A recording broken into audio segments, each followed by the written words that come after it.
हाँ भाई सारा बहुत कैंसलां दा हाजी इधर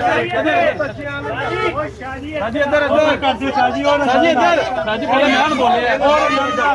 पहले भी रंग ने ना हाजी इधर पहले बोले शाजी इधर अगला आपका जय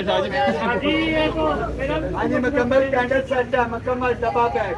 फ्रेगनेंस वाली लो फिर शाजी शाजी दे शाजी शाजी इधर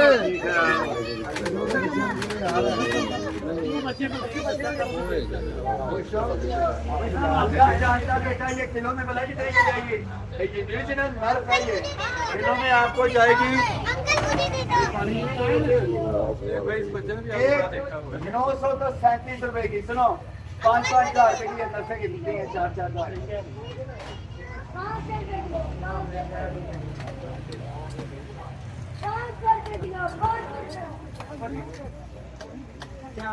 बच्चों के नेशनल मार्क के लिए होता है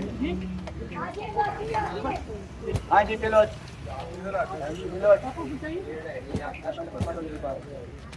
हाँ जी फिर आगे हाँ जी इधर दो मेरे को शादी अंदर अंदर शादी पहले इधर आ दो शादी शादी इधर अंदर शादी इधर शादी इधर